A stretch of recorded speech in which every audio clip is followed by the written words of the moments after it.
Halo, selamat pagi anak-anak. Shalom. Bagaimana kabar kalian? Hari ini luar biasa, happy, bahagia ya. Yuk tetap semangat belajar untuk kemuliaan nama Tuhan. Hari ini kita kembali bertemu dalam pelajaran agama Kristen dan masuki pelajaran yang kelima tentang Allah penyelamatku. Mari sebelum kita belajar, bersama-sama kita akan masuk di dalam Tuhan. Mari kita berdoa. Bapak di surga, kami bersyukur buat kasih-Mu, untuk kesempatan indah kami boleh kembali belajar agama. Kami mau belajar tentang penyelamatan-Mu ya Tuhan. Tolonglah ya Tuhan, supaya kami dimampukan memahami pelajaran agama pada hari ini. Dalam nama Tuhan Yesus kami berdoa dan ucapkan syukur. Amin. Kita akan belajar sebuah pujian, lagu. Kalian coba lihat pelajaran kalian. Di sini ada teksnya. Kalian lihat ya, halaman yang ke-22. Nah, ku perlukan juru selamat. Ya, kita nyanyi sama-sama dulu ya, lagu ini kita belajar sama-sama.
Belajar bahwa Tuhan adalah juru selamat di saat kita tersesat, di saat kita membutuhkan pertolongan. Tuhan selalu hadir dalam hidup kita. Di dalam kelemahan kita, Tuhan ada. Tuhan menyelamatkan kita. Yuk kita akan buka pelajaran kita. Lihat halaman yang ke-20. Ya, halaman yang ke-18. Di sini ada sebuah cerita tentang seseorang yang sedang menolong anak kecil yang akan terjatuh. Yuk kita lihat bersama-sama buku bacaan kita halaman 18. Coba kalian bisa baca ya. Simak baik-baik. Yang Muji akan membacakannya ke kalian. Di sini ada seorang pemuda Cina bernama Zhou Chong yang berusia 23 tahun mempertaruhkan nyawanya dan demi menyelamatkan seorang batita. Batita itu baru mungkin 23 tahun. Ya, yang nyaris terjatuh dari balkon apartemen di provinsi Guangdong, Cina bagian selatan. Songkong melihat ada seorang batita sedang menggelantung di pagar balkon ketika melewati sebuah distrik dekat Jalan Songshan di ibu kota provinsi Guangdong. Anak 3 tahun itu terperangkap dalam jeruji pagar di ketinggian sekitar 10 meter dari permukaan tanah, mungkin tinggal 3 ya kalau 10 meter ya. Waktu saya melihatnya, ingatan Gandeng ya, waktu saya melihatnya, anak itu sedang dalam bahaya besar. Ia dapat terjatuh kapan saja jika tidak ada seorang pun yang menolongnya. Maka saya raih kakinya dan membantunya untuk memanjat. Tapi dia tidak dapat melakukannya. Lalu saya beritahu dia kalau polisi akan segera datang menolong. bisa menjelaskan dari Wang Song. So, harus memanjat gedung itu untuk menopang si anak dengan tangannya selama 10 menit. Jadi biar anaknya itu tidak terjatuh, tangannya itu ditopangkan ke kaki anak itu ya, tangan dari Xiong itu ditopangkan ke anak itu selama 10 menit. Sampai akhirnya anak itu diselamatkan. Saya pelan-pelan memanjat bangunan hingga tiba di balkon tempat anak itu tersangkut. Sebenarnya kaki saya saat itu sudah terasa lelah. Tangan saya yang satu berpegang pada tepi balkon untuk menopang tubuh saya dan memegangi anak itu dengan tangan saya yang lain. Saya segera pergi waktu regu penolong datang ke tempat kejadian. Jadi dia tuh menunggu regu penolong datang, menahan kaki si anak itu supaya tidak terjatuh ke bawah. Xiong berkata waktu itu dia tidak memikirkan apapun kecuali niat tulus ingin menolong si anak baginya. Tugas penyelamat itu mudah karena sebelumnya ia bekerja sebagai pekerja konstruksi. Menurut saya hal ini yang akan dilakukan orang pada umumnya. Tidak perlu diceritakan, saya cuma merentangkan tangan dan menolong anak itu. Ujar Xiong rendah. Ya, Xiong memang langsung meninggalkan tempat kejadian begitu anak itu berhasil diselamatkan. Dia langsung pergi. Tapi akhirnya pihak media dan pemerintah setempat berhasil mengetahui keberadaannya. Pemerintah setempat dan sebuah yayasan memberikan kepadanya $10.000 Amerika, kira-kira lebih dari 90 juta rupiah, sebagai hadiah atas tindakan heroiknya, tindakan pahlawanannya ya. Apa yang dilakukan oleh Xiong mencakup sifatnya itu kepentingan orang lain dalam kepentingan lain dan untuk integritas dirinya. Dia tidak mengenal anak itu, tapi dia bersedia menyelamatkan nyawa anak itu dan pergi dengan diam-diam. Dia sudah memberikan teladan moral bagi kita untuk menolong seorang anak. Itulah seorang penyelamat. Seandainya Zhou tidak menyelamatkan anak itu, tidak menopang tangan anak itu, bisa jadi anak itu jatuh dari tingkat 3 bangunan ya, 10 meter itu berada di tingkat 3 bangunan dan mungkin tidak tertolong nyawanya. Tindakan Zhou memang patut kita contoh. Tanpa adanya maksud apapun, dia tulus menolong orang lain. Dia tidak mengharapkan imbalan saat itu. Dia langsung pergi buktinya ya. Bahkan tidak dikenalnya, dia tidak mengenal anak itu juga. Meski harus mempertahankan keselamatannya sendiri, ini adalah sebuah tindakan yang luar biasa. Anak-anak, pernah tidak kalian diselamatkan oleh orang lain? Pernah tidak kalian menyelamatkan seseorang? Nah, kalian pernah nggak menolong orang lain yang sedang kesusahan? Misalnya di rumah, adik kita sedang kesusahan membuat PR, pernah nggak kita menjadi penyelamat dia, membantu dia? Ini loh dia caranya mengerjakan, itu tindakan paling mudah. Atau kita menyelamatkan teman kita saat terjatuh, kalian bangunkan, kalian topang supaya teman kita itu bisa berjalan kembali. Seperti apa memberikan obat yang secara ringan, pernah nggak kalian lakukan itu?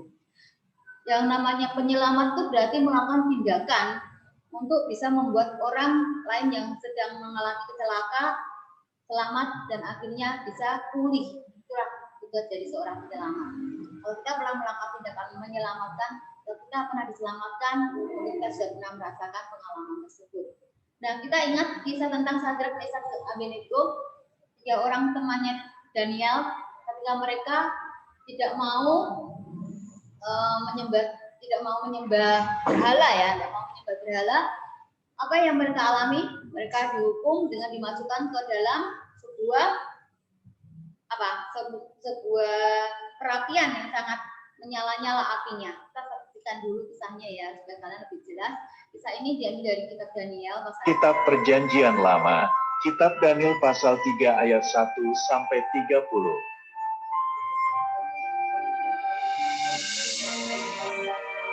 Pada waktu itu, kota Yerusalem dikuasai oleh Raja Nebukadnezar dari bangsa Babel.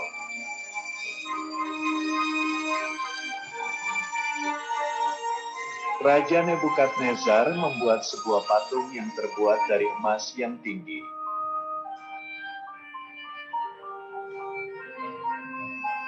Lalu Raja Nebukadnezar mengundang semua pemimpin bangsa untuk melihat patungnya.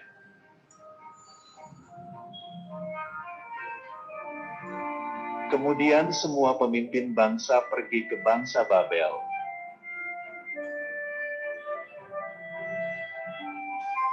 Pengawal raja mengumumkan bahwa semua orang harus menyembah patung jika tidak akan dihukum.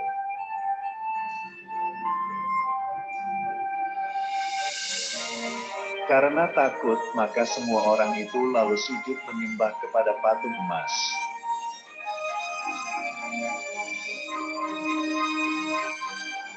Tapi orang Kasdim melaporkan kepada raja bahwa ada 3 orang yang tidak mau menyembah patung.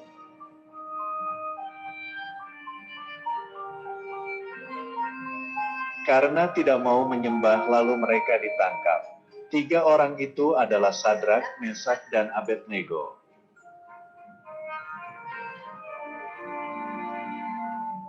Tiga orang itu lalu diikat dan dimasukkan ke dalam dapur api yang panas.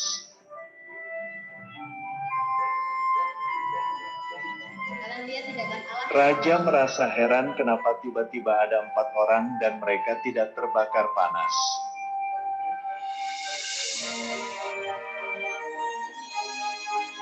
Sadrak, Mesak, dan Abednego tidak terbakar karena Tuhan bersama dengan mereka.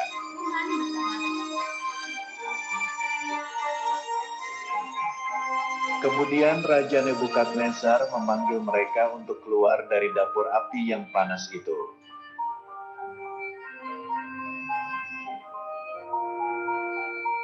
Sadrak, Mesak, dan Abednego pun keluar dari dapur api dan mereka tidak terbakar.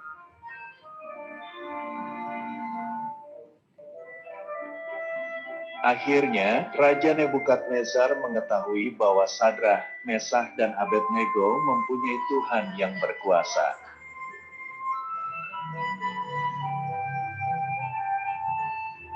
Ayat hafalan, Tuhan adalah penolong.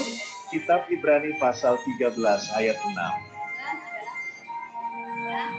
Oke, anak-anak, kalian sudah melihat kan kisah tadi di mana Sadrak, Mesak, dan Abednego dimasukkan ke perapian yang sangat panas luar biasa. Bahkan apinya dibesarkan sampai 7 kali lipat ya. Di sini ya, sangat luar biasa panasnya. Tapi apa yang terjadi dengan mereka? Allah menolong, Allah tidak tinggal diam, Allah menyelamatkan mereka sehingga kehadirannya Allah mengirim seorang malaikat menjadi 4. Yang satu siapa? Satu adalah yang Allah kirim sebagai penolong sama malaikat itu ya.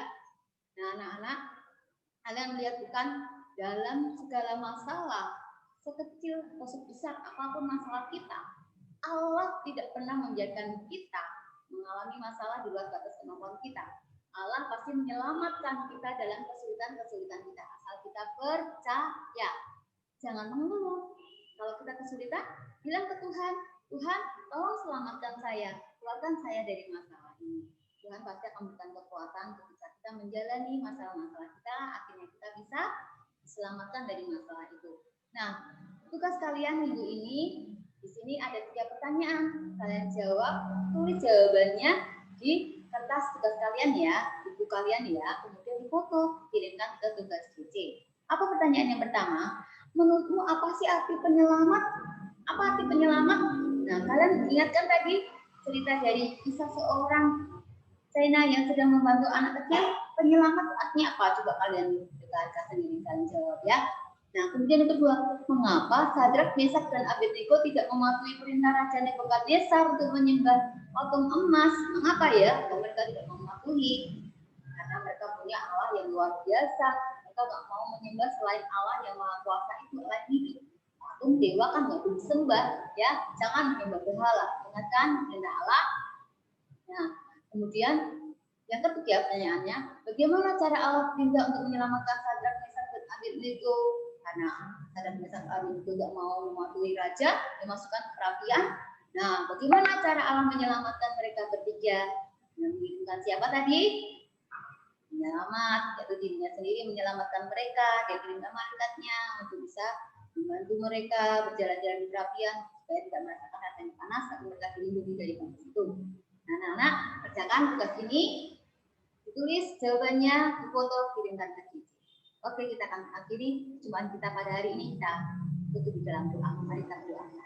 Tuhan, kami bersyukur untuk pelajaran agama hari ini. Engkau adalah Allah penyelamat kami. Saat kami tersesat, kami lemah, kami tidak berdaya, kami mengalami celaka. Engkau senantiasa memberikan perlindungan, pertolongan, dan keselamatan. Terima kasih ya Tuhan untuk keselamatan yang Kau berikan kepada keluarga kami, Bapak Mama, saudara kami, untuk kami semua. Kami serahkan waktu pelajaran kami selanjutnya dalam tangan kasih Tuhan. Dalam nama Tuhan Yesus kami berdoa dan ucap syukur. Amin. Oke, selamat berjumpa kembali dalam perjumpaan minggu depan. Kita akan berjumpa di sesi yang kedua, pelajaran yang kelima ini. Selamat mengerjakan tugas. Tuhan Yesus memberkati. God bless you.